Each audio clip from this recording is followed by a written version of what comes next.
Let's hope for the best. Connect your encoder to go live. Pray for streaming. I think it's going to be okay. We just wait to make sure. And that's all the lovelies with the live here. Ask if you want to pull up our channel now and see if people, when they come and comment. I am looking. Oh, you're looking? Okay. Well, I'm looking. Should I look at it from the MixerSystem account, or should I look at it from someone who's subscribed to the MixerSystem account? Oh, I don't think it matters as long as you have the the stream. So I'm in as you and I right now, like as MixerSystem. So awesome. I'm watching. Well, we're live. Everybody's watching now. So, hello everyone. Welcome to the MixerSystem. How's everybody doing? Hey. What's going on? How you doing, EB? I'm okay. I'm still trying to find the stream. Oh, here we go. Hey, there it is. You got it? Okay. Yeah. No, I'm good. I'm.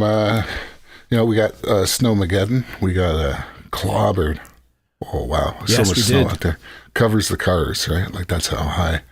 Everything. Yeah, you got it worse than I did. We got about half of what you got. It was like 60 centimeters in the end, maybe. We had 20, maybe 20. Yeah. And so I went out there because they said online, it's like, don't just do what everyone does and, wait till the end and then do it all. It'll be too much to remove by then. And they were right, because I would go out there and I would clear it all off. And by the time I got done, I go back to the beginning and it looked like I hadn't touched it at all. And I'm the same way. So that's why we have a snowblower, though. When you live in the burbs, you get those accoutrements, make life a lot easier. But hey, we're here to talk though about Maple FX, right? We are. So I thought before we do our usual jig, do you want to do, just so people don't stick around for something they don't want to see, do you want to do just like a quick overview of it and what your overall impression? Yeah. And what it's useful for. So how about I go first, because I kind of threw it at you. Mm-hmm. But Maple FX is the newest, it's like an effects multiprocessor, almost like a rack of mostly, it's about half modulation or time-based effects and half tone shapers. So it's about 49 pounds right now on sale. Don't forget to get the free trial as always. But here's what I thought. Here are my impressions. It sounds really good, and there's some cool reverbs in there that you'd have a hard time dialing up any other way, maybe. Like there's a really great variety. We'll go through the features in a couple of minutes, but here's what I would say to watch for. If you think this would be like your only modulation plugin, your only reverb plugin, your only delay plugin, you never need another one, maybe not so fast. I had a harder time. I don't know if it's designed for a bus. I found it worked really well on a channel by channel basis, but putting it on a bus is challenging. I'll explain why in a couple of minutes.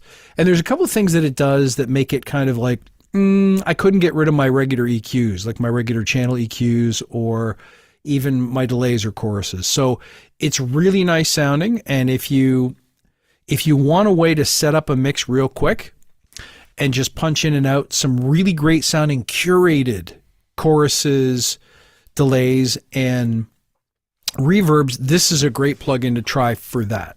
If you're thinking you can throw away all your other stuff or never buy another plugin, maybe not. Maybe not. What did you think? Yeah, I thought similar to you in terms of, I put the thing on right away and I'm like, oh yeah, that's the sound. It sounds like old vintage reverb units and chorus units, analog gear.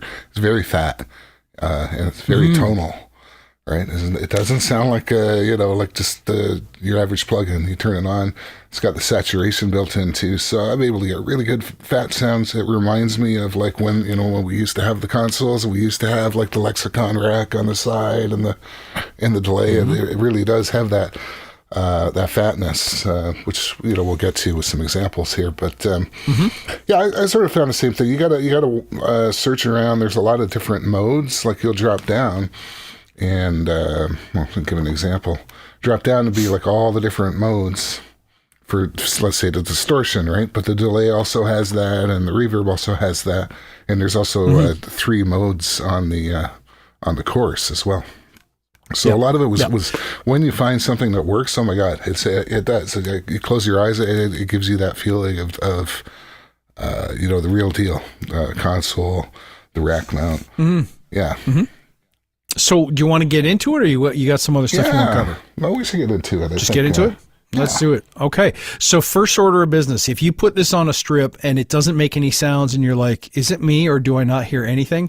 You kind of have to punch in and out the all FX on button. There's a big square gray button, top leftish corner, the big one. If you're not getting a sound, make sure it's on the right channel, but toggle that on and off or switch the preset. So that's thing number one. Then make sure that all the different effects you're looking at are actually engaged. So if you look, you see the EQ, the saturator, the chorus, and delay and reverb all have their own on-off button. They also have their own mix button, and if you don't choose a preset, some of them may be set to 0, which means you still won't hear anything. So take a moment to just orient yourself with those. I'm not sure why that feature exists, but there it is. So do you want to just get into some of the sounds, like listening to some samples? Yeah, let's do that. I had, all right. Well, I've got a whole bunch here. I started off with a synth. No, actually, you know what? I started off with a distorted bass. Let's see if I can find that here. You'll note that there's a user library that you can have, the standard Acustica stuff. You get A/B comparisons, copy paste. You can comes with a whole bunch of presets. You can save your own, and you can export and import. And we actually made use of that today because Chris sent me a couple of his presets that we'll go through. So this is just the like Shining Pack. The Shining Pack. The Jack Torrance pack. So this is a distorted bass TI. I'll play without any effects right now. It's pretty nasty.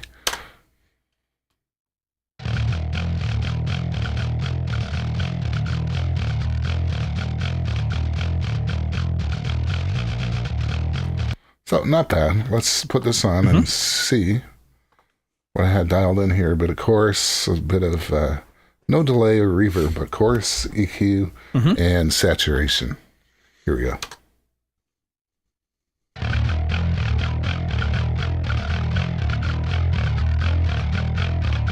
Off. On.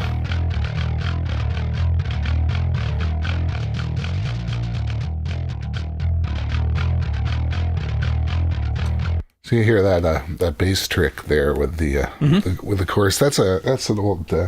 It's like it's on Nevermind. It's kind of an Andy Wallace trick to put some chorus on the bass. So, and basically what I did there, I just picked a nice saturator. That's actually mixed at 100%. It's a really good saturator. It helps you deal with transients for sure in a good way. It's just got some EQ on there, a little bit of a hump there where the attack would be, and a bit of a low shelf. Too much going on. Type 1 course. This course, I believe, is course modeled after the old Roland courses, and I think the Juno course, to be specific. The one that was on the Juno synths, and it had 2 different types. And also, you could on those old synths, you could push both buttons in. So you get your Type 1, Type 2, Type 1 plus 2. And so just notice something interesting about Type 1 plus 2 is that it's a high wobble effect, so it's getting closer to a tremolo or a rotary kind of sound. But also, you'll notice that it smooshes the stereo field a bit, almost to the point of sounding a little bit phasey. You'll notice it when you punch it in, that it sucks a little bit of the stereo width or the fullness out of it. And that's by design. That's the way the original worked. Just be prepared for it. Your ears aren't tricking you. It does smush it a bit. Yeah. I mean, as courses are known to do. I wanted to do. Actually, let me go up to the next example, and we can play around with some of the knobs a little more. I've just got 3 oscillator bass note on just like a Moog os 3 os saw bass note. It's here without it. It's already pretty fat without anything, but.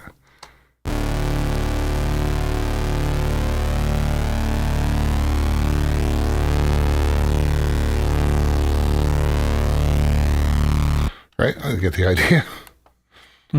Let's turn it on. Or without it. With it. Nice.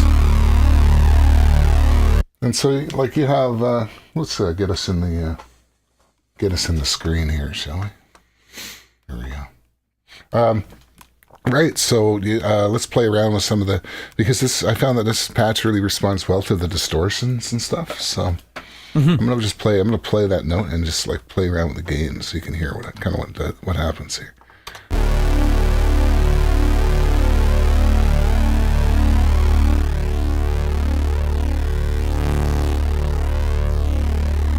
Here's no distortion. And then I'm going to pick a different mode here.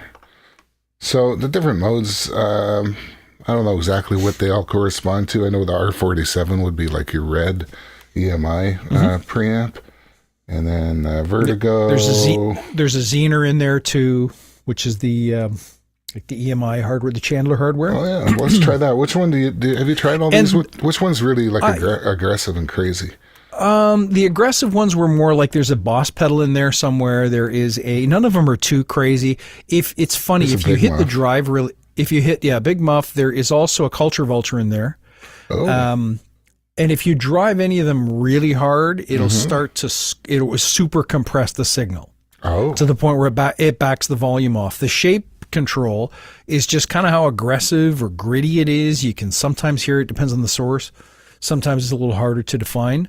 And then, of course, the mix control. So like a lot of Acustica stuff, you're choosing a model here and it doesn't have, every set of variations, and you can't tweak the individual, like if you were playing with a Culture Vulture, you might have the ability to choose whether it's triode or what kind of tube it is. I can't remember. I haven't used one in a while.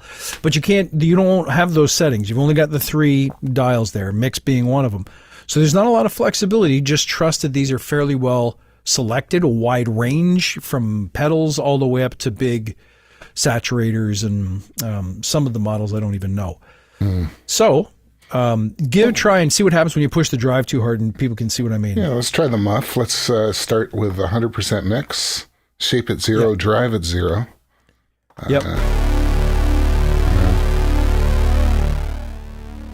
Oh yeah, see, it takes the volume down because it's starting to clamp down on the peaks, right? That's what's happening. Yep. Right? So we turn that down like that, change the shape. Ooh, it can get gnarly, I think.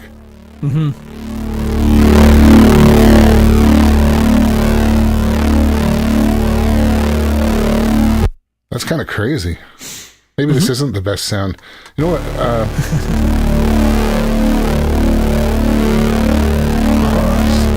That's pretty good. You can hear the bacon frying on that. That's it. The other example, the other thing that this will be good to show off is the equalizer. Check this out. So, go ahead.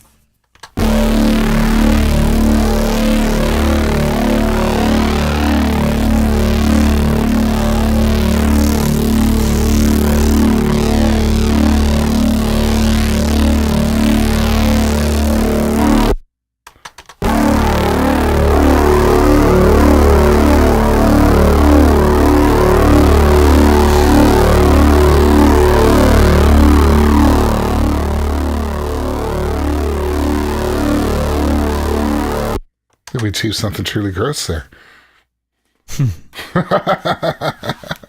That's awesome. So notice about the EQ. Let's talk about the EQ for a sec. Yeah. It's technically a mastering EQ according to the manual. It looks like a graphic when you first lay eyes on it. You can actually move the frequencies. However, you can't see what frequency you're on. You can't change the Q. It may be a proportional Q. I think if you go lower gain, it maybe is not as steep. But I could be wrong about that. What you will notice is that, for example, look at the second to right band. I think it's called high, is either high peak or high shelf, maybe? HS? HF. That it's, yeah. So notice you can drag the center frequency in one direction, but not the other direction. So try dragging it to the right. But you can't move all of them all the way around. I think you've grabbed. Oh, okay. I grabbed that because I did run into a problem there. I grabbed the wrong one and it wasn't moving. So let's try with this. See what happens. Yeah, that's what I was after. All right, here we go. Let's just there you go. Sweep this through.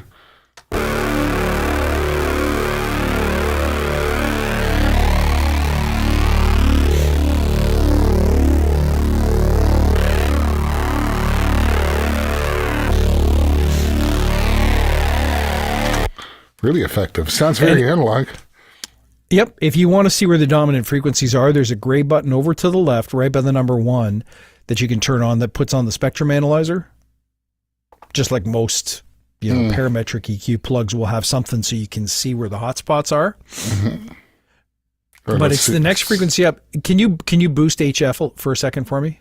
Yeah. The HF frequency. Also, by the way, if you click on any of the controls or on the dot here, if you hold Control down on Windows and click it, that just sets it back to 0. That's a fast way to get. I was wondering because it wouldn't let me. Yeah. So maybe on the Mac it'd be the option or whatever, the command key or whatever. But so what did we want to do? I'm going to flatten out EQ. I just wanted to demonstrate. Grab the HF slider, put all the way up. Now try dragging that one left and right. I think that's the one that won't go. Oh, I see.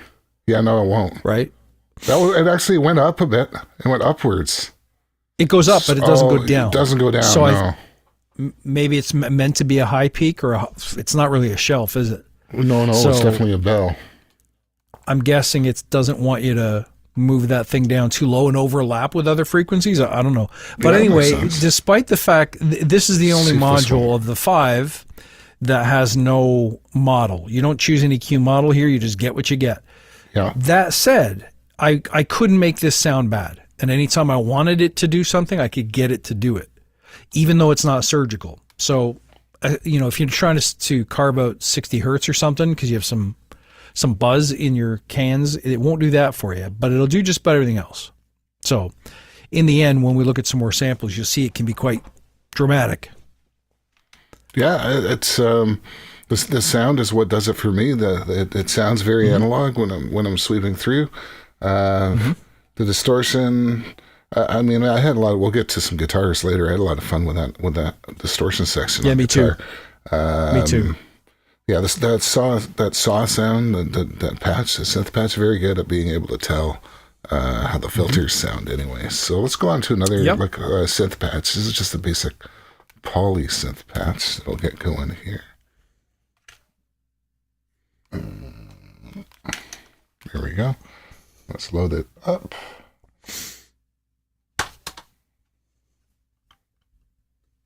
Okay, off.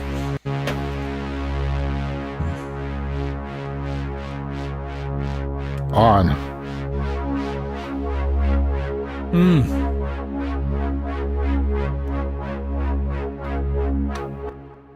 So now we're starting to get into some of the reverb sounds and delay sounds. Very nice. Now, one thing to notice, you can't change the order of the modules. Most of the time, if you're doing sequential processing of multiple effects, you're going to have the EQ first, any kind of driver saturation somewhere near the beginning of the chain, then you're going to have usually mod, then you're going to have delay, and then you're going to have reverb. But if you wanted to switch it for some reason, like you wanted to EQ the verb, you can't. You get what you get. So some of the reverb samples, for example, are really heavy on the bass. Sometimes you can pull it out by tweaking the controls, like making the room size smaller or just pulling the mix down. But if it's too bassy for you, there's nothing you're going to be able to do about it inside the plugin. It's got a dark mode and that's it. So again, if you go through the different presets, you'll find that some of them are tailored for more bright sounds, some of them are tailored for darker or more telephonic, but you can't tweak them. All you get for reverb is size, pre-delay, mix, and then choosing type, like plate, chamber, the standard stuff. Yeah. And there are a lot of types. You choose that down at the this down arrow here. Sorry that my pointer is so small. We couldn't figure out how to make that any bigger for this. But you can see the presets here, and they're getting cut off, but there's like a lot of different each of these. There's actually 10 different categories. They go from large hall, deep hall, soft hall, ambience, and then where you're not seeing it's like chamber, bright room, deep room, tile room, short plate, reverse plate, and prismatic. And each of those has, I don't know, anywhere from 4 to 8 presets. Now, the prismatic mode is actually a shimmer mode that involves like a pitch shifter in there, the old Brian Eno, Robert Fripp type of effect with, and we'll get into that. Let's play with the reverb and the delay a little bit on this. Let's turn the delay up.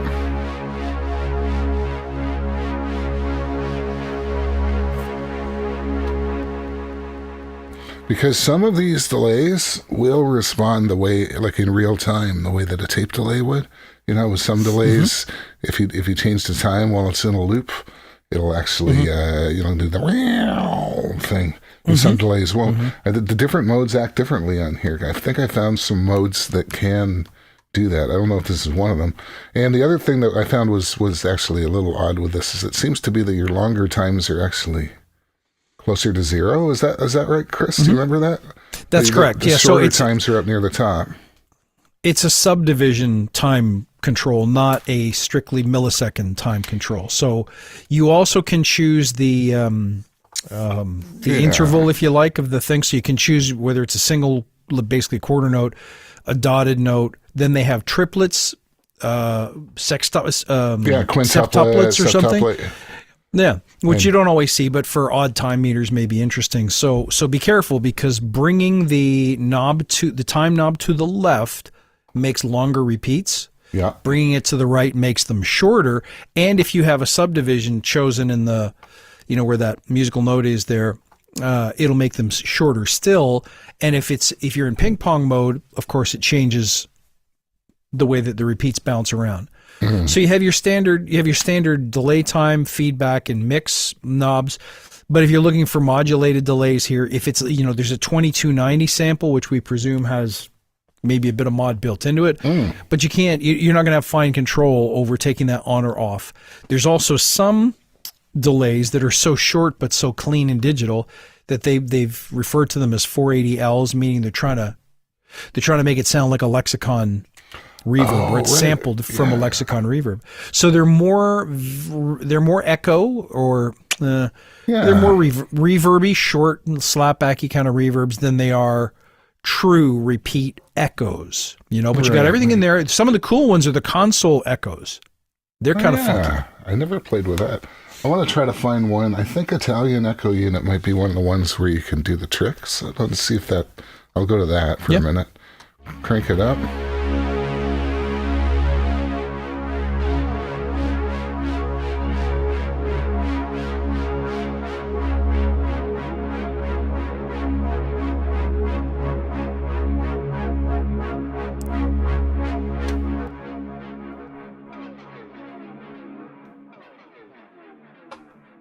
Yeah, let's see. Try another tape one.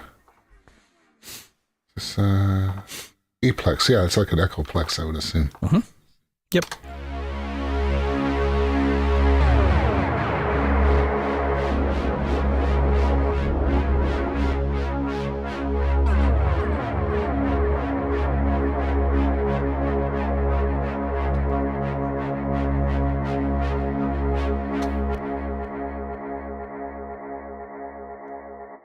Not bad.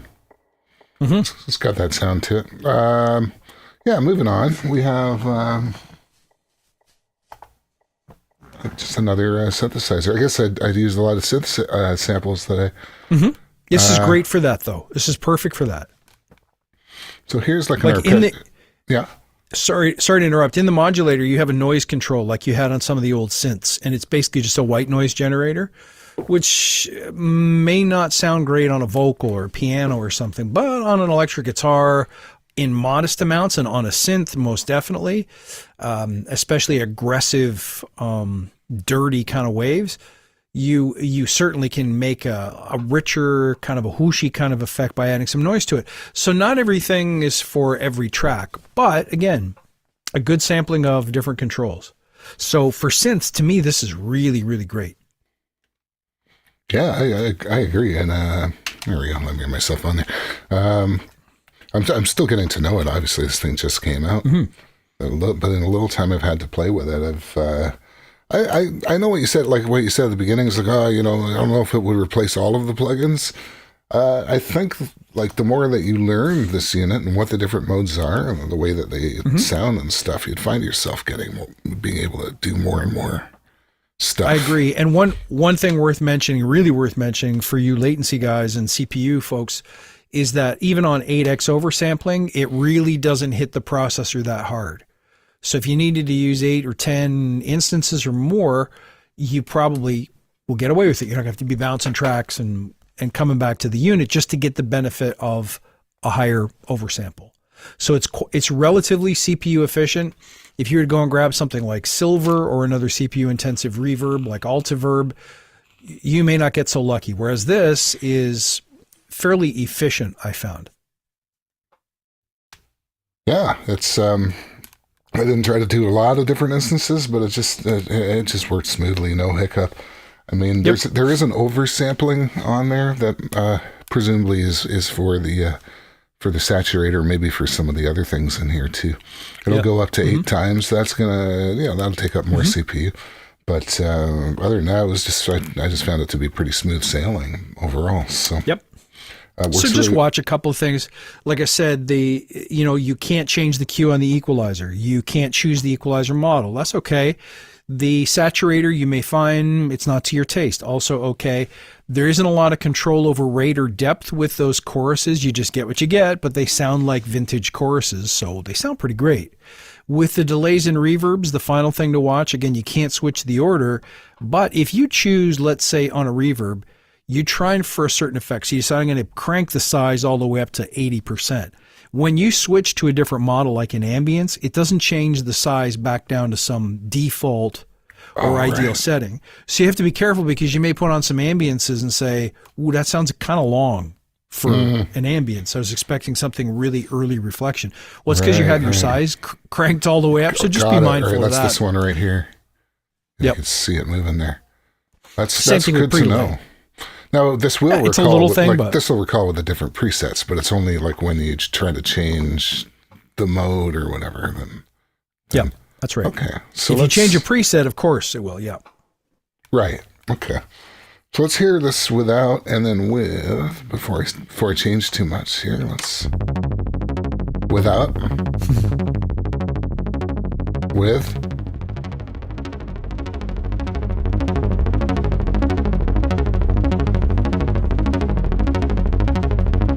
Without.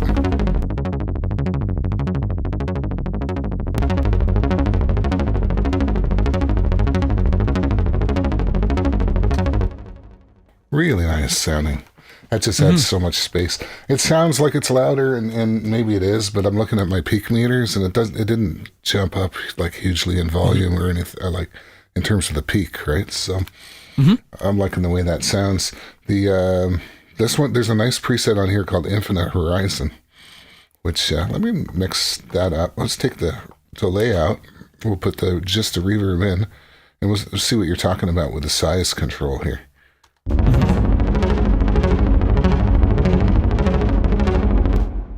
If this is an turn infinite, the delay off. Just turn the delay off for a sec so that we're not confusing the. I'll turn it off. Yeah. Here.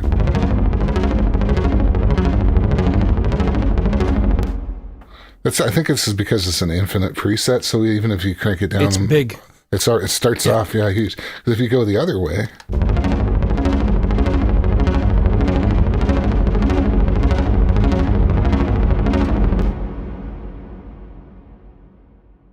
nice long tail. Nice long tail. Nice big sound. Let's see if I've got a beat.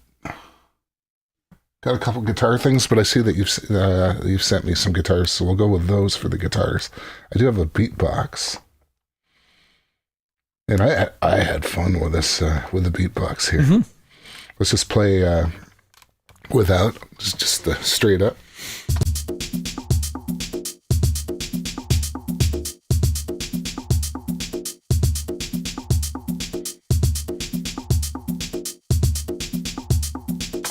There you go. Dancing on the ceiling. All right. Here's with it.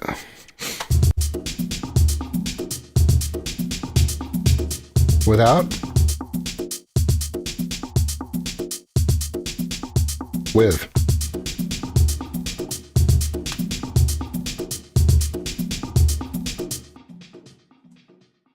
So it's actually got a bit of delay going on in there, you can hear. And it's got... let me crank up that delay so you can hear what it's actually doing.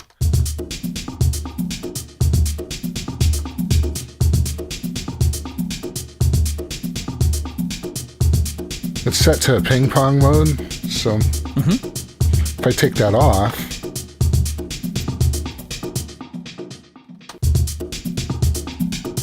kind of becomes more mono. Turn it on.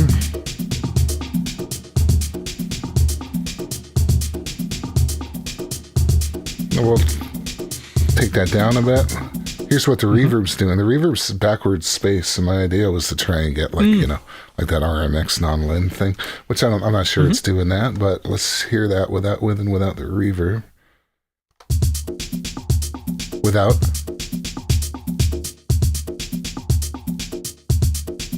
With.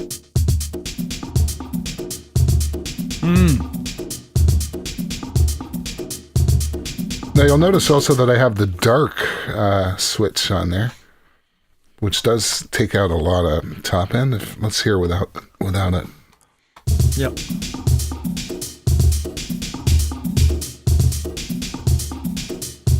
With the dark.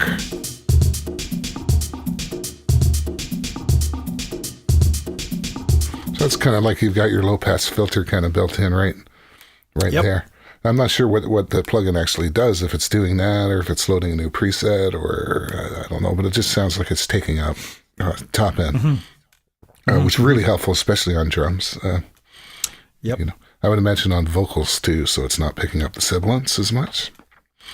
I like how the it looks like an old Lexicon rack, right? Like your old PCM 90 or yeah, it looks like that. It feels like that. Every time I see those colors and that kind of vibe, I'm like, yeah, I just want to use 80s, that. 90s Lexicon. I just like the way it looks, right? I agree. And if it looks good, it sounds good. If it looks good, it sounds good. That's the new rule. If it looks good, it sounds good. I'll get another example here. Oh, yeah, saxophone. Oh, nice. Let's try that. Without should just be very boring and flat, just like a note or a couple notes. Here we go.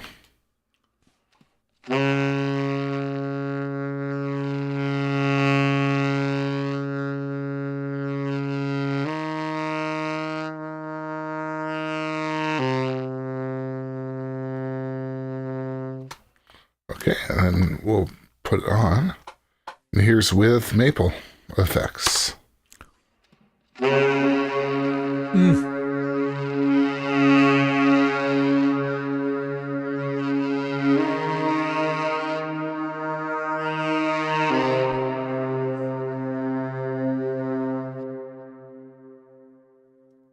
hear that tail? It doesn't. It sounds like the old digital boxes. It doesn't sound like the kind of plug-in thing, which is like kind of more in your face. It has that relaxed kind of wide.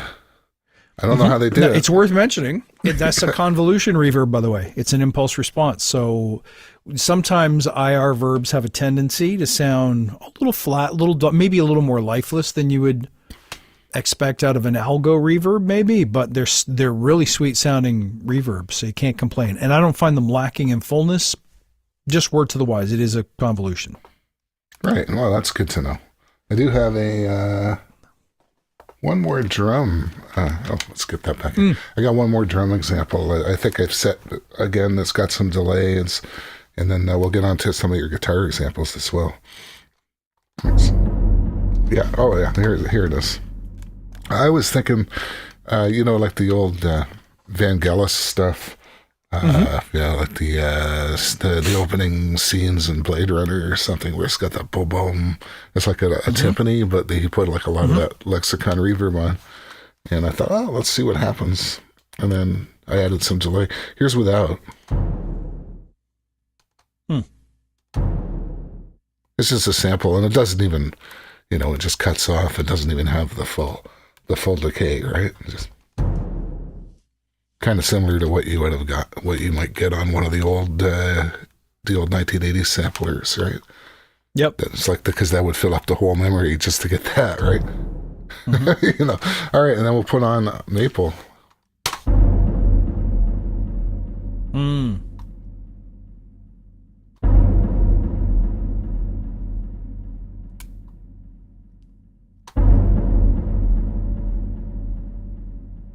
So you could hear how not only is it vintage, but you're adding like a lot of size.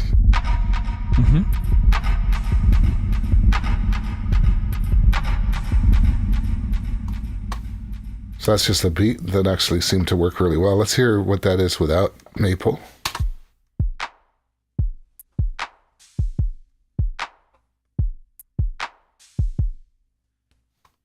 And with.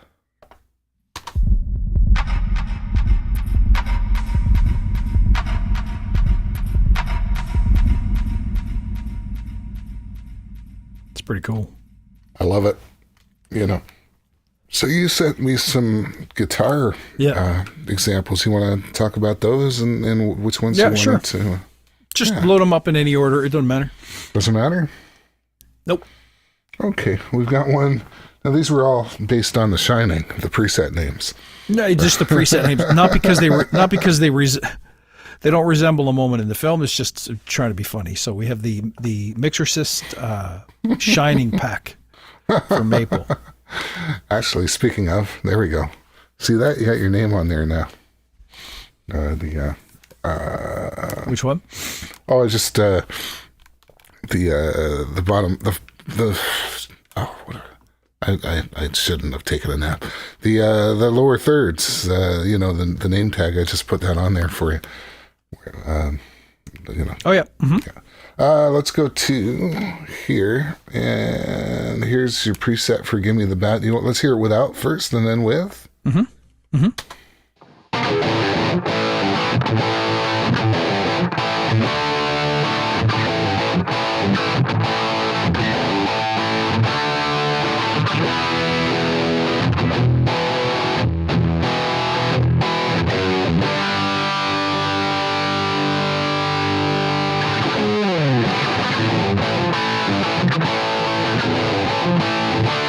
Nice.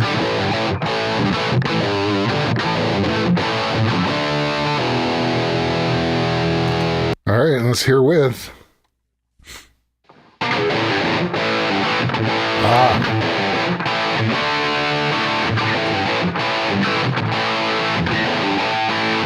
Without. With.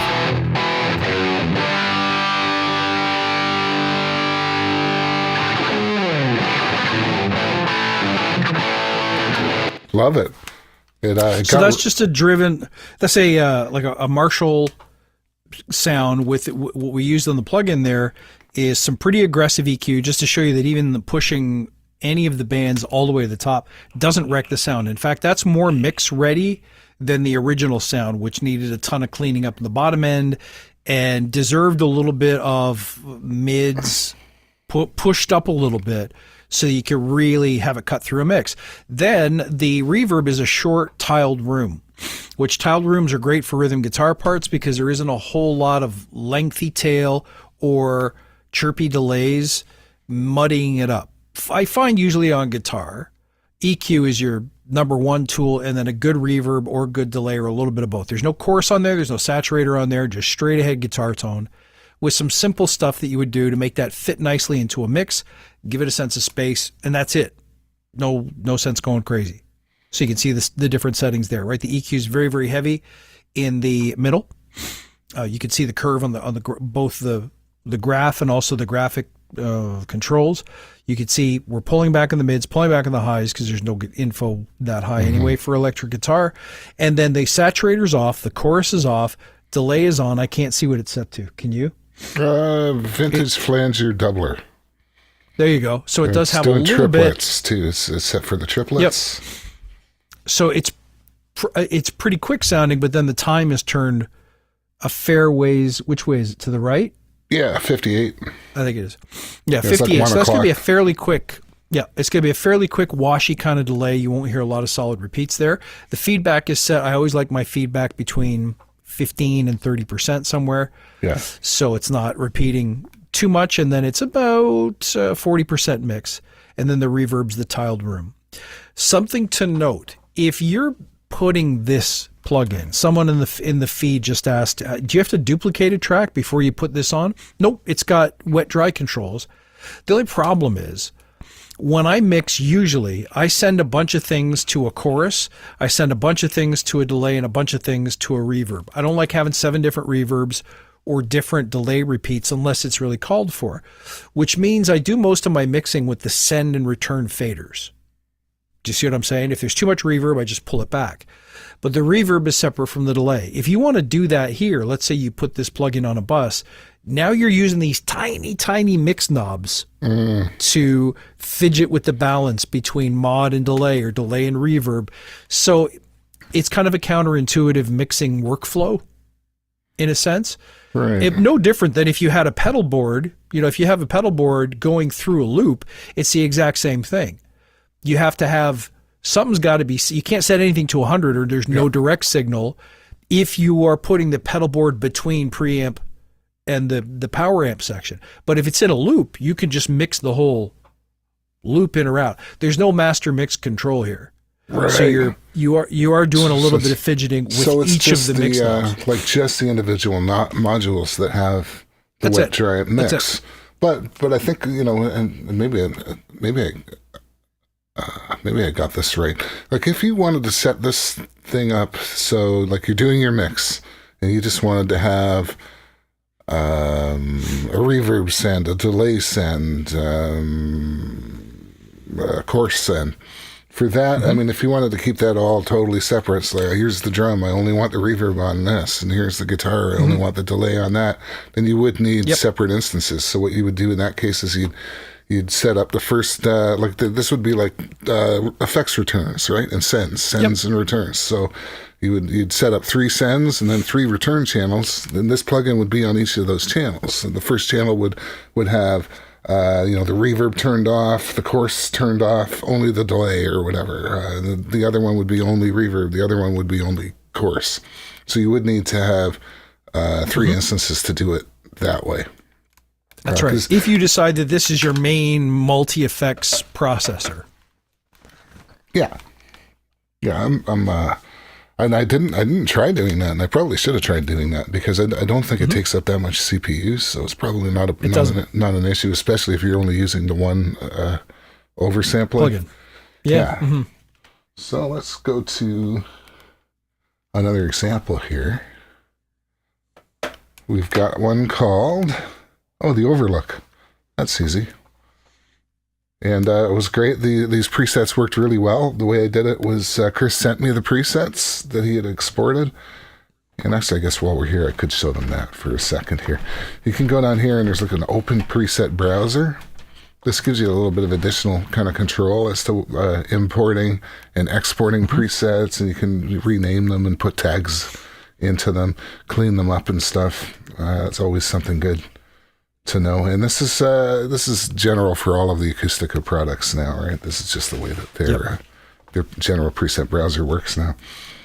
We did also forget to mention that there's different view modes on this, right? Display modes, display modes. There's Slam. It's still the same plugin. It's just how much do you want to see, right, on your graphical interface. Slim, Standard. Standard's pretty attractive, and it does have most of the controls, so that might be a good way to go. And then Extended. Full. Yep. The whole Monty, as it were. So the Overlook, let's hear it without and then with.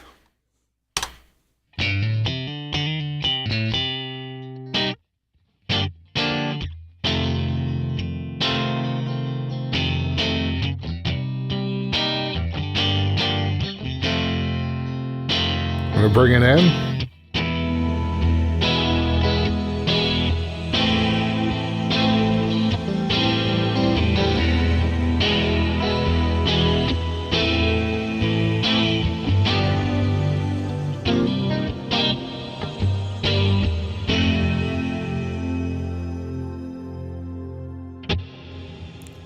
Hear that nice little shimmer? Love it. Isn't that great? It really sounds great. So here's what I want. So for this one, the more of this is a Fender Strat into like a Fender, basically a Fender amp sim.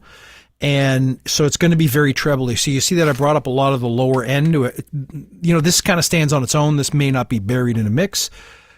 This could be a solo instrument, but if so, I need to take up a little more space in the bottom end than it originally did, so I boosted some of the lower frequencies.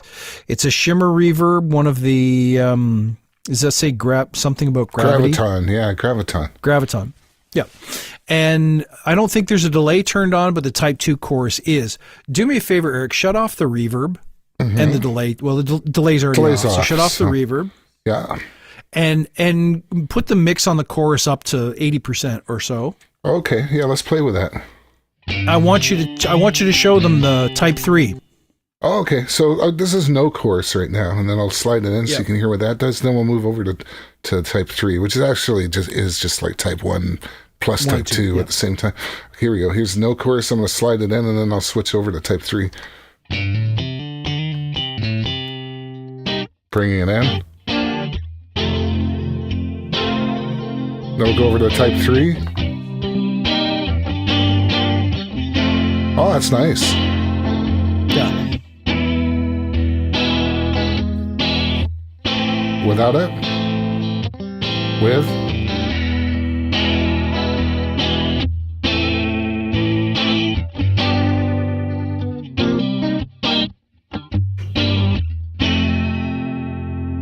Almost like a Leslie speaker, the fast, the fast one. Yep, or a tremolo setting on a chorus. Yeah. Love that. And of course, you got the Zener distortion, which we should probably play with a little bit while we're here, right? Let's give it a bit. Sure.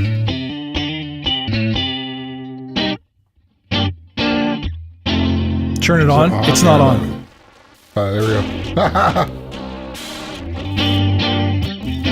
Oh, that's gnarly. Ah. You can really mess with it.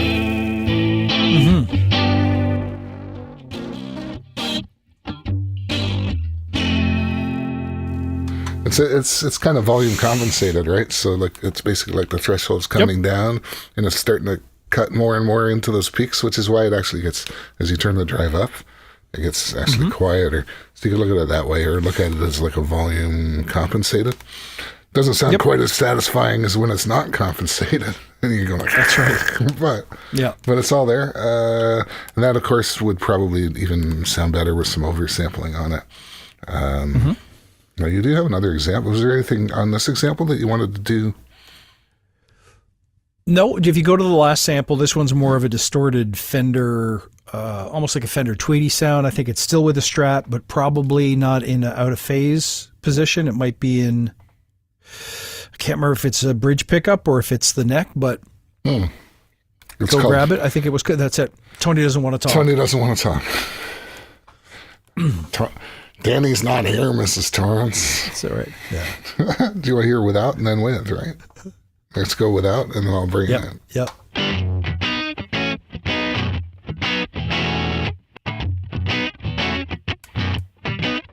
In.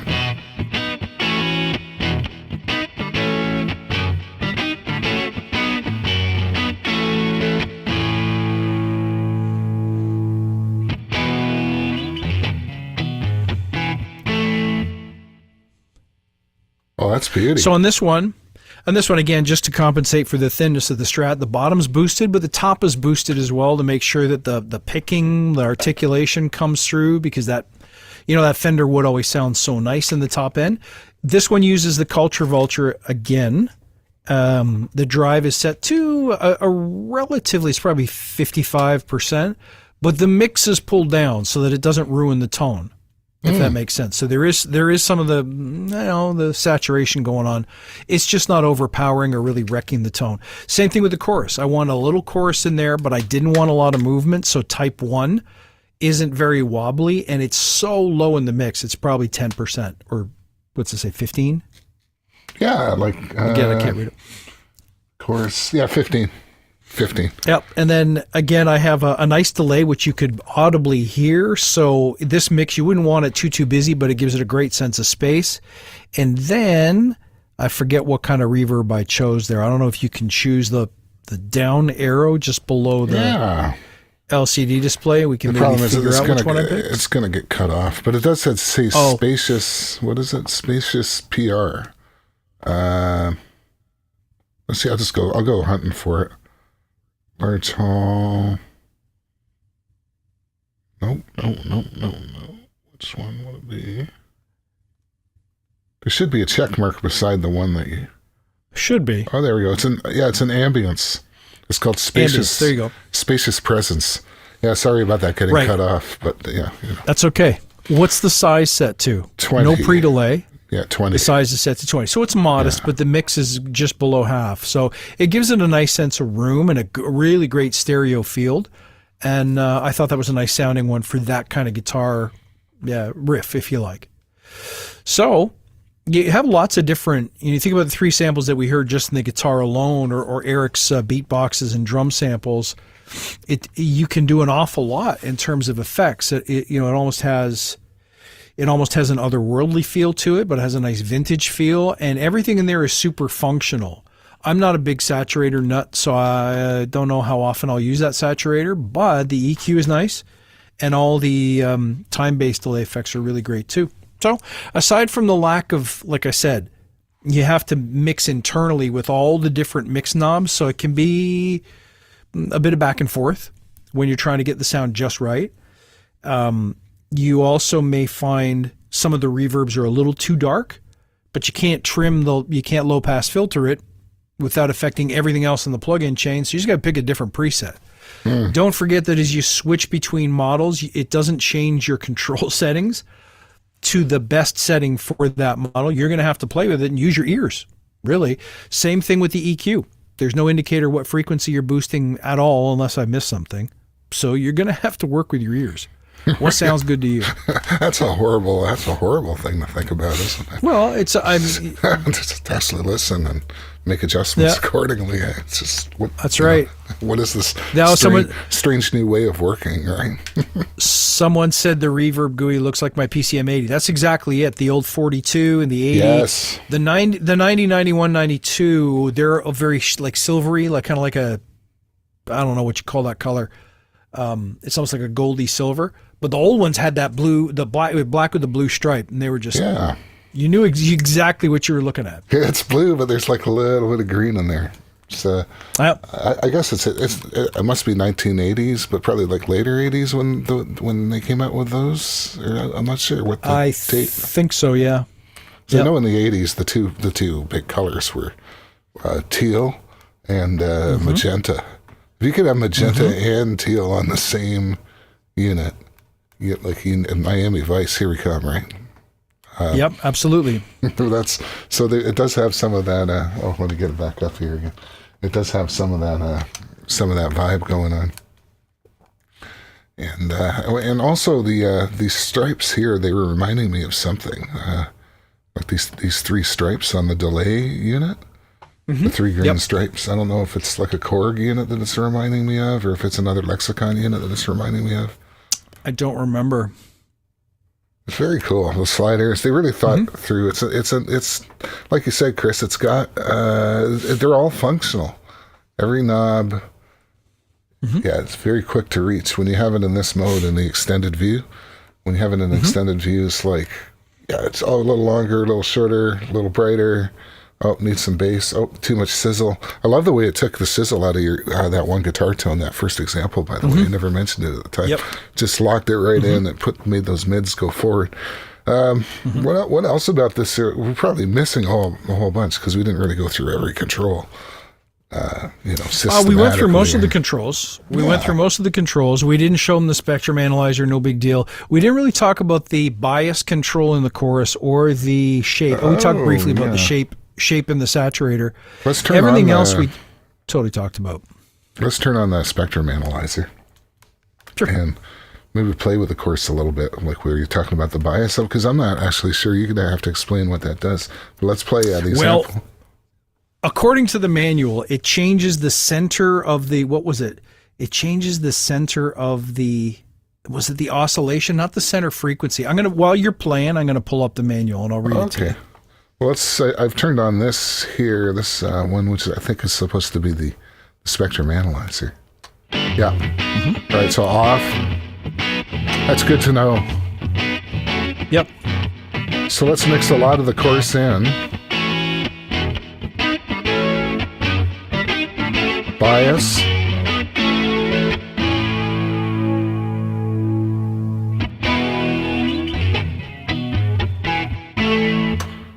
change the type too. Maybe it might be easier to hear what that does.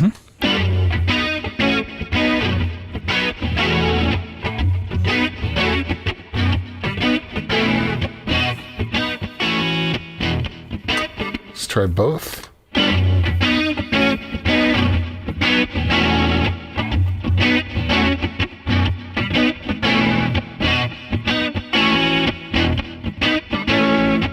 Yeah, I think I can hear something. It's subtle, but I hear it. It says it moves the modulation center point. Fair enough. I'm not 100% sure what that means, to be honest. The only other thing we didn't talk about is give them a listen to the noise control, because that you can definitely hear. Oh, okay. Here we go.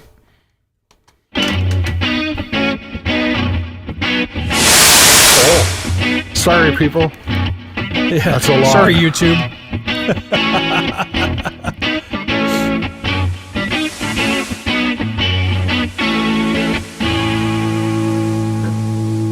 I can see it for synths or snares. Yeah. Maybe overheads or something like that. You could add a little sizzle. Hard to say. But it's not something I had it turned off for every preset I made. So Yeah. Well, my overall feeling on this is that it's a winner.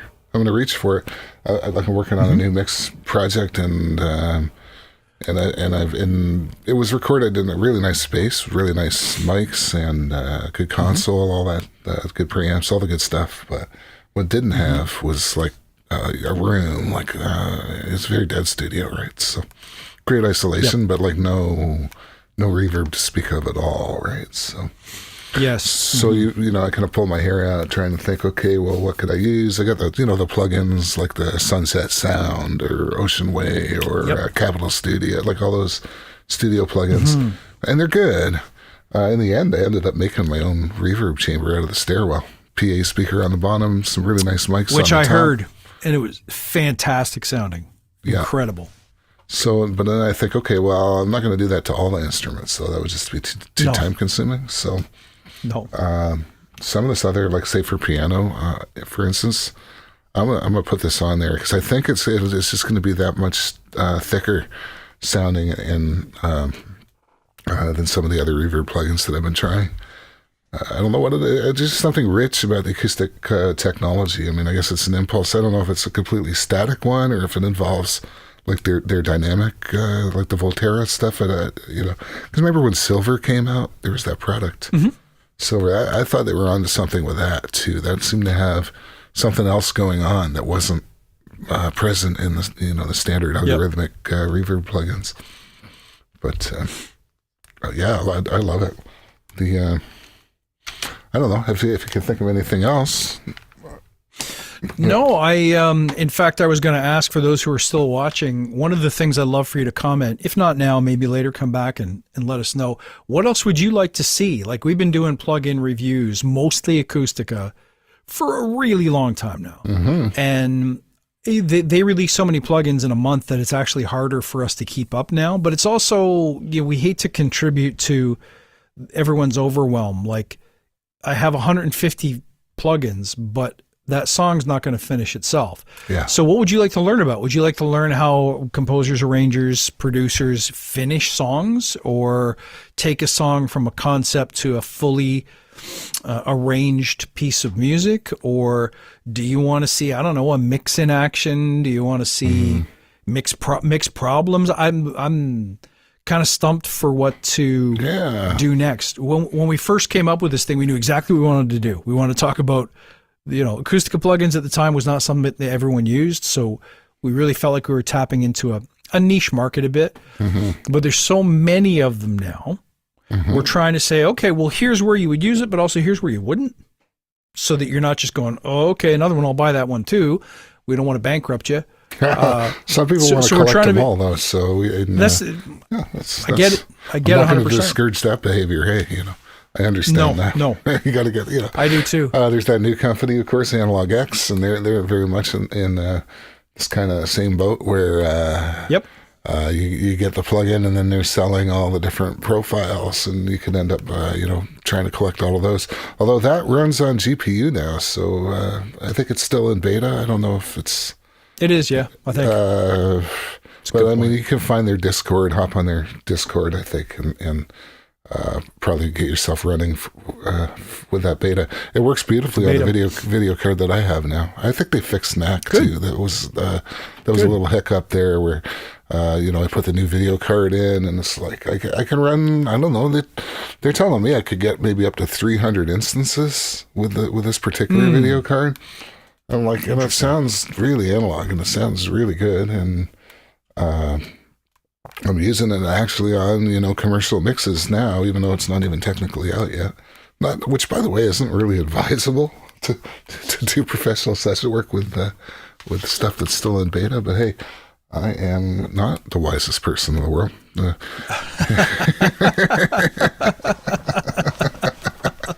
That's funny.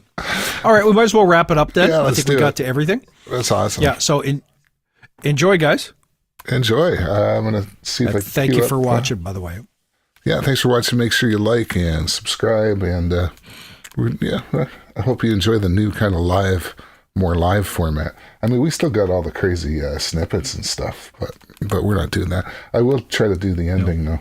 So, let's see. You got it last time. I got it last time. I don't remember what I did. We'll see you next time on the Mixercist. Nope. All right. We will see you next time on the Mixercist.